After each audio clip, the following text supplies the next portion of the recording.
Madame, monsieur, bonjour. Peut-être le plus beau village des Pays de Savoie. Nous sommes au bord du lac d'Annecy.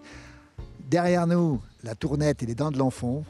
D'autre côté, le lac d'Annecy, bien sûr, la baie de Talloires. Nous sommes à Talloires, qui s'appelle maintenant Talloires-Montmain. Ça a changé de nom. À mes côtés, celui qui connaît depuis toujours cet endroit. Il s'appelle Louis. Bonjour, Louis. Bonjour, monsieur. Vous êtes natif d'Annecy, mais vous avez connu Talloires tout gamin, vous.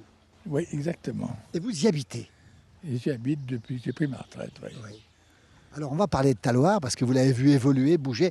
On va donner votre âge, ça ne se fait pas, mais 91 ans. Ouais. Bon pied, bon oeil, Louis. Pas 10 ans. Oui. Alors, on est ici. Vous habitez, vous, à combien du lac? À quelle distance? 150 mètres. Combien? 150 mètres. Ouais. Alors, vous avez toujours été au bord du lac. Vous avez appris à nager très tôt, Louis? Oui, 5-6 ans. 5-6 ans, oui. Ouais. Alors, quand on est à Talloires, ici, d'abord bien rappeler où ça se trouve. Hein. On est à quelle distance d'Annecy, ici, Talloires? 12 km. 12 km. Ouais. Quand Bon. on est ici, quand on grandit ici, on va forcément dans l'eau. On va forcément sur l'eau. Oui, on est attiré. On est attiré par l'eau. Oui. Alors Louis, autrefois, à Talloires, ici, il y avait des pêcheurs. Ouais. Beaucoup ou pas? Il y avait des pêcheurs professionnels, d'une part. Il y en avait au moins 3. Ah oui. Ouais. Et puis, des pêcheurs, des particuliers qui prennent leur permis de pêche chaque année. Il y en avait beaucoup, oui. Actuellement, il y en a moins. Hein. Vous y allez encore sur l'eau, vous, à 91 ans? Et l'année dernière, j'y suis encore allé. Cette année, j'espère pouvoir y aller. Ah bon, vous le souhaitez. Alors, est-ce que c'est vrai, Louis, que vous avez fait du ski nautique jusqu'à 72 ans? Oui, c'est vrai. Et du monoski, particulièrement. Ah bon? Mais à 72 ans, n'ayant plus la force physique pour sortir de l'eau, j'ai abandonné. Bah oui. Alors, l'évolution de ce village, il est beau. Est-ce qu'il a beaucoup changé, finalement? Oui, c'est modernisé, comme l'ensemble de la société. Oui. Mais bon, c'est un village touristique et un certain nombre de mois de l'année. Et puis l'autre partie, le bourg, est plutôt un endroit mort. C'est plus Pendant calme. l'hiver, il n'y a pas grand monde. Et les habitants du village, juste connaissent tous? Comment ça se passe? Vous connaissez Bon, on en connaît certains, mais il y en a d'autres qu'on ne connaît pas. Hein. Parce que le village, il y a beaucoup de gens qui s'installent, qui vont travailler à droite, à gauche. Et bon, on ne les connaît pas forcément. Hein. Votre saison préférée, c'est laquelle, Louis? Oh, ben c'est quand même le printemps. Hein. Parce que là, en principe, il fait beau, il y a moins de monde, on n'est pas subjugué par les touristes. On est plus tranquille pour vivre tranquillement. Louis, l'été, il y a beaucoup de monde. Vous êtes encore chez vous l'été ici? Ah, si on est parti commune, oui, il y a beaucoup de monde. Il y a beaucoup de monde. Ah ouais. Ça devient difficile quelquefois parce qu'on est envahi un peu par les hordes touristiques. Très touristique, beaucoup de monde. On rappelle aussi le grand salon du livre qui a lieu tous les ans avec des personnalités. En fait, attendez, il y en a, ça va pas tarder. Hein. Alors on est à quelques jours du salon et là il y a l'ancien président François Hollande qui est attendu. Probablement, parce que quand il se déplace à droite à gauche, celui-là, c'est toujours la pluie. Hein. Et je lui souhaite beaucoup de pluie. Image pas c'est beau, Louis. Alors tous les grands sont venus ici pratiquement. En fait, tout le monde vient, tout le monde connaît Talloires. C'est très connu ici. Oui, c'est connu, oui, c'est vrai. Et le paysage est magnifique en face, sur les Bauges en face, c'est d'une beauté à couper le souffle. C'est vraiment, on voit les images ici de James, c'est magnifique. Oui. Vous savourez le paysage? Ben, oui, bien sûr. Moi, je l'ai beaucoup pratiqué. J'ai fait beaucoup de montagnes, qu'on appelle la montagne à vache. Oui. C'est-à-dire jusqu'à nos sommets des environs, là, aussi bien dans les Bauges que dans les Aravis et que le massif de la Tournette. Vous êtes monté à la Tournette déjà là-haut? Vous êtes déjà monté? Je suis monté 30, 40 fois, je ne sais pas combien, dans mon existence. Ah oui. J'ai commencé très jeune avec les parents. Le lac, vous l'avez vu gelé ou pas dans votre vie? Oui. Vous Ah oui. En 63. Et j'ai même, à cette époque-là, j'étais à Grenoble et mon frère qui habitait là m'a prévenu que le lac était gelé. Et je suis venu avec ma femme et 2 de mes enfants qui étaient nés à l'époque. Et on a traversé la baie entre le grand ponton et la maison du peintre Copier. Attendez, à pied? Ah oui. Mais est-ce que c'est bien raisonnable, Louis? Avec les enfants en plus? Ouais. Par moments, ça crissait un peu. Alors, on se posait la question de savoir si on allait arriver à l'autre bout. Il y avait du monde sur la glace qui marchait aussi? Pas beaucoup. Pas beaucoup. Mais moi, j'ai vu quand même, à ce moment-là, ce jour-là, j'ai vu une 2 chevaux qui a traversé entre Taloir et Douin. Absolument. Ouais. Oui, on a retrouvé il n'y a pas longtemps le propriétaire de la 2 chevaux et même l'enfant qui était dessus, de l'autre côté, d'où ça. Eh ben, c'est ça. Oui. Je l'ai vu passer avec sa 2 chevaux. Là, c'était plus gonflé, parce que c'est plus lourd qu'un être humain. Bien sûr. Hein. C'est quoi qui vous plaît à Taloir? On rappelle où on est, ici au bord du lac d'Annecy, au pied de la Tournette, des Dents de l'Enfant. C'est quoi qui vous plaît le plus ici? C'est son aspect paisible. On est agréable à vivre, on n'est pas bousculé. Si on reste chez soi, on est tranquille. Non, il y a des atouts.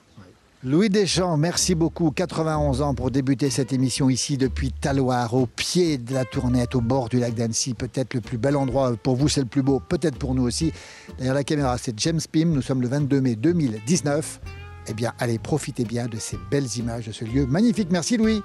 Merci, cher monsieur, et continuez bien votre promenade. Merci beaucoup, merci.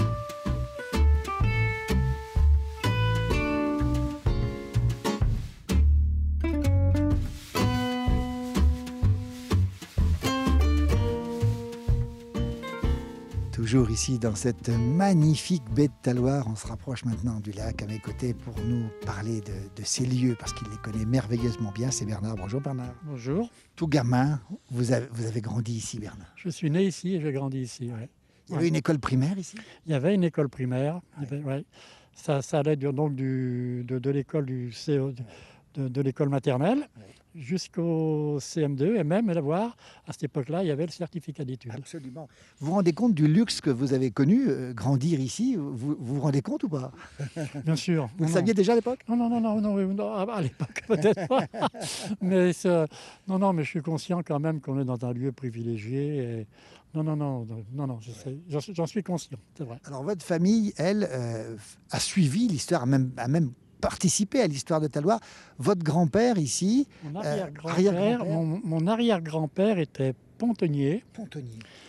Donc ça veut dire quand tous les bateaux arrivaient, les bateaux à vapeur arrivaient, à cette époque-là, c'était la couronne de la Savoie, le France, le ville d'Annecy, tout ça. À vapeur, on précise bien à vapeur. Les bateaux à vapeur, c'est lui qui prenait les bouts, qui amarrait le bateau et qui tirait les passerelles pour que les gens puissent monter et descendre du bateau. À cette époque-là, pontonnier, c'était un métier. Absolument. Alors le grand-père était pontonnier. Et puis, c'est votre grand-père qui a eu l'idée de louer des barques. Alors, ici. mon arrière-grand-père, comme il était pontonnier, il recevait les gens. Oui. Il s'est aperçu qu'il y avait de plus en plus de monde. Oui. Il s'était dit, pourquoi pas essayer de faire une location de bateau. Donc, il a commencé à acheter une barque, 2 barques, 3 barques. Mais à cette époque-là, il n'y avait pas de ponton, il n'y avait rien. Le lac arrivait à la berge, à même le lac. Donc, sur les graviers au bord, ça se situait là, devant l'auberge du Père-Bise. Et il faisait monter les gens. Et après, il a commencé à bout de 2-3 barques, il s'est fait un petit bout de ponton.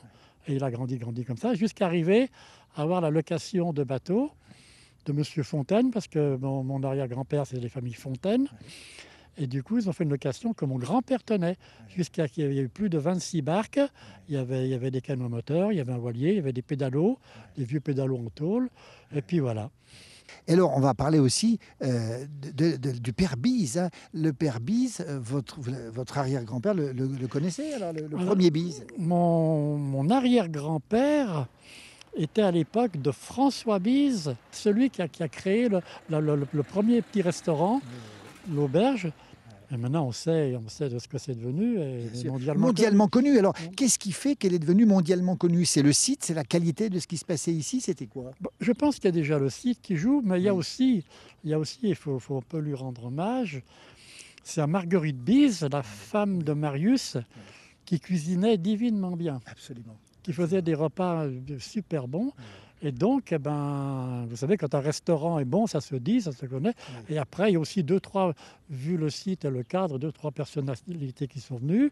Il y a Lagacan qui est venu, il y a Nixon qui est venu, enfin ainsi de suite. Beaucoup. Tous les plus grands pratiquement sont pratiquement venus ici.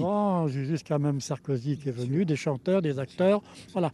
Et après, de fil en aiguille, ça c'est... Est-ce que c'est vrai, Bernard, que quand Jane Birkin est venue ici, elle est venue boire un café chez vous? Parce que comme je m'occupais des concerts Enfin, je travaillais sur les concerts à Annecy, donc de chanteur. Et après, comme j'étais rentré tard le lendemain, je ne travaillais pas. J'étais revenu au bord du lac, et je ramassais des écrevisses. Et d'un seul coup, j'entends dire bonjour, et je me retourne, je me dis qui c'est qui était là. Et ben, c'était Jane Birkin, parce qu'elle logeait, donc elle était venue dormir à l'auberge. Elle était avec sa fille, sa fille à l'époque était petite. Et donc, et puis voilà, et du coup, de fil en aiguille, on discutait, elle est venue prendre un café. À la maison. Dans ma modeste demeure. Bernard, en 1963, vous étiez tout gamin. Oui. Le lac a gelé, alors Voilà. vous venez écouter, c'est très impressionnant. Le lac a gelé en quelques heures, racontez-nous comment ça s'est passé. Ça s'est passé parce qu'à cette époque-là, comme mon papa était pêcheur professionnel, il mettait les filets. Et en allant mettre les filets, on commençait à voir des plaques de glace qui flottaient des plaques transparentes qui flottaient sur le lac. On le voyait. Donc on a posé nos filets, tout. Et en rentrant, toutes ces plaques, on en voyait de plus en plus. Et d'un seul coup, ces plaques, elles sont toutes réunies, elles se sont toutes figées. Et en l'espace de 3 heures de temps, tout le petit lac était calme, archi calme, parce qu'il était recouvert d'une fine pellicule de glace. Et après, au fil du temps, la glace s'est épaissie. En 63, est-ce que c'est vrai, Bernard, on a du mal à le croire, vous êtes allé chercher le pain à Duin en face, à pied? Je suis parti d'ici, à pied, de l'embarcadère, traverser en direction du Roselet, et puis aller à Douin, prendre du pain à la boulangerie de Douin et revenir avec le pain. Et du coup, on traînait derrière nous un kayak. On ne sait jamais. Ouais, on ne sait jamais, parce que quand même, il fallait quand même... Mais c'était solide. Hein, là. Il y a des gens qui ont planté un sapin au milieu, entre Balmette et Bredanaz. Ils ont planté un gros sapin qui faisait au moins 6 mètres de haut. Il y en a 2 chevaux aussi, à traverser aussi le... Les 2 chevaux, je ne sais pas si elles ont traversé le lac, mais je sais qu'à Douin, il y a un gars qui a roulé avec une DS sur le lac. Et à Balmette, il y en a avec une 4 chevaux, il a roulé aussi sur le lac. Est-ce que le village a beaucoup changé depuis votre enfance ici? Non. Les alentours, oui, mais le village par lui-même, Dieu merci, non. Il a été bien protégé. Et non.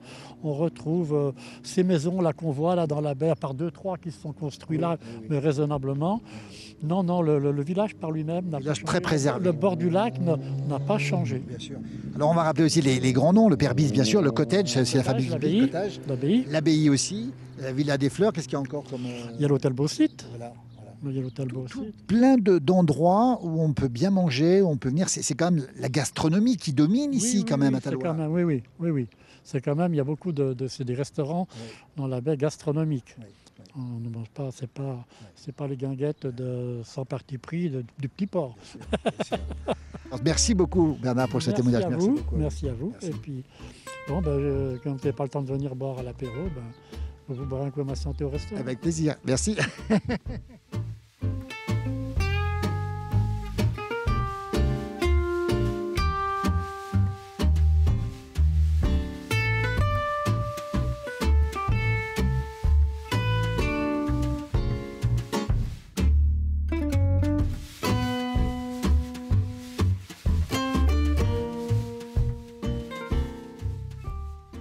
Toujours ici au bord de la baie, la superbe baie de Talouara, avec ses montagnes magnifiques, avec ce relief magnifique, la Tournette, avec les Dents de l'Enfant. Et on a à nos côtés l'inventeur du bateau dépollueur. Bonjour Dominique. Bonjour. Dominique, c'est vous qui avez inventé ce bateau dépollueur. On va en parler dans cette... Tout à fait, oui. J'ai démarré de rien, quoi, disons. Ça a démarré de petits hydrocarbures, des fois qu'on faisait des catastrophes sur les chantiers. Puis mon idée a démarré, j'ai fait avec des petits jerrycans en premier. Et après, je construis avec une bassine. Et ceci, c'est le 5-6e, je ne m'en souviens plus. On va en reparler, Dominique. D'abord, dire qu'on est ici parce qu'il y a eu, on va le dire, un petit écoulement de fioul. Alors, c'est tout à fait localisé et maîtrisé, mais vous êtes venu, vous, récupérer tout ça. Voilà. Et donc, une station, enfin, la citerne a déversé, je ne sais pas combien de litres de fioul exactement. Et s'égoutte dans le lac, petit à petit. Alors maintenant, moi, je suis intervenu avec mon bateau pour ramasser tout ça. Alors, précisez, Dominique, vous êtes quand même lauréat du concours Lépine en 2004 et en 2009. Ça, c'est 2009. C'est la meilleure récompense qui existe. Ce bateau dépollueur, c'est vous qui l'avez créé de A à Z. De A à Z, voilà, tout à fait. J'ai reçu le plaquant d'aluminium chez moi, plat, disons. Après, je fais souder chez un collègue. Et j'ai mis tout ce qu'il fallait dessus. Enfin, j'ai mis 3 ans pour le construire, à peu près 3 ans. Il date de quand? La première année quand j'ai démarré, c'était en 2005, jusqu'en 2008. Après, en 2009, j'ai emmené au concours l'Épine. Et puis, j'ai fait plusieurs représentations que j'ai emmenées donc à Brest, à Marine Nationale aussi, à Tignes, au lac de Tignes, aussi un petit séminaire d'écologie sur le lac de Tignes. Alors, ça a bien fonctionné. Votre bateau est très efficace, vous l'avez tout créé de A à Z, on le rappelle. C'est quoi le principe? On le voit derrière nous, il fonctionne d'ailleurs là. Vous le posez, il est télécommandé d'abord. Il est déjà tout radiocommandé. Alors, radiocommandé. Oui, parce que tout simplement, c'est qu'il n'y a pas de place pour aller sur le bateau. Oui, c'est ça. Et puis, il est très maniable. Les petits, ils se mettent dans les pontons par là, ils s'enfilent un peu partout. Donc là, vous l'avez posé ici, avec deux bras, c'est ça, il y a deux grands bras qu'on voit bien. Deux bras, les bras, qui me pompent l'eau à la bande des bras, qui me refoulent dans la station d'épuration. La station d'épuration fonctionne avec l'air comprimé. Voilà. Et je rejette l'eau propre à l'arrière. Alors l'eau propre qu'on voit, elle sort propre. Et c'est une station d'épuration. Alors comment le principe, c'est quoi? Ça mouline, ça sépare? C'est un secret de fabrication. Voilà. Non, c'est simple. Oui. C'est que simplement du cloisonnement. Oui. Il y a un cheminement pour l'autre, obligé de passer. Oui. Et à l'intérieur, il y a de l'air comprimé. Il y a un diffuseur d'air au fond qui fait une émulsion avec le fioul, qui pousse les hydrocarbures en surface. Voilà. Qui reste coincé dans les tiroirs, dans les caissons. Et après, il ne peut pas sortir. Et quand c'est plein, je m'en vais sur le quai pour vider. Voilà. L'inventeur du bateau dépollueur, ça veut dire que vous avez de l'avenir avec ça. On précise bien 2 fois le concours l'Épine, mais il n'est pas encore breveté. Comment ça se passe? Je fais pas mal de démonstrations, beaucoup, disons. Oui. Par exemple, comme Cipel, les pompiers du Léman à Montreux. Oui. Ah, bien sûr, ça les intéresse un bateau pour récupérer les hydrocarbures. Mais ce qu'ils veulent, c'est avec un poste de pilotage. Bien sûr. Là, pour l'instant, alors maintenant, bien sûr que j'ai la combine, mais ça manque l'argent. Vous lancez un appel, on précise bien, 2 fois le concours l'Épine. Vous l'avez inventé et ça fonctionne bien, on le précise. Ça fonctionne 100%, ça va très bien. Oui. C'est toutes les hydrocarbures restent à l'intérieur. Oui. Et j'ai des films, je peux faire voir. Enfin, j'ai fait sur le lac de Passy, il y a quelques années, et qui fonctionne très bien. Ça veut dire que même plus grand, la station a encore plus d'hydrocarbures, c'est plus facile, disons. Voilà. Il s'appelle Dominique Pellissier, c'est l'inventeur du bateau dépollueur. Au fond, on va lancer cet appel parce que vous cherchez des gens aujourd'hui pour finalement le reproduire et le breveter. Je pense à grandeur nature, ça veut dire un bateau de 5-6 mètres de long, avec des bras peut-être plus conséquents à l'avant. Et ce qu'il y a, c'est que surtout que maintenant j'ai mis en route un système avec les pompes au bout des bras et ça permet de chercher des hydrocarbures à des endroits inaccessibles, sous les pontons, contre les récifs, dans les rochers, voilà. Et surtout que ça me manquait sur mon bateau, ça s'est fait. Et je pense que ça peut intéresser maintenant dans tous les ports. Je vais essayer de faire un système pour que le bateau reste statique, ne bouge pas, et puis les bras vont chercher les hydrocarbures entre les bateaux contre les quais. On voit beaucoup d'endroits, des ports qui sont vraiment bien pollués. Voilà. Alors j'amène une solution qui me fasse un petit peu confiance pour mettre de l'argent pour en construire un grand air nature. Et après, je vendrai, c'est les pompiers qui donnent l'ordre d'acheter du matériel comme ça. Voilà. Eh bien le voilà, on le tient, l'inventeur du bateau dépollueur. On en a besoin, malheureusement besoin encore de plus en plus aujourd'hui. On se retrouve dans un instant avec Dominique Pellissier, toujours sur ce magnifique rivage. Vous connaissiez l'endroit ici, Dominique? Là, c'est très bien, parce que la pollution est toute seule. La malheur d'un fait le bonheur des autres, comme on dit. On n'a pas dit, vous êtes originaire du Haut-Val d'Arly, à côté de Megève, Pras-sur-Arly. C'est un vrai montagnard. 100%, ouais. 100%. On se retrouve dans un instant avec Dominique Pellissier, l'inventeur du bateau dépollueur.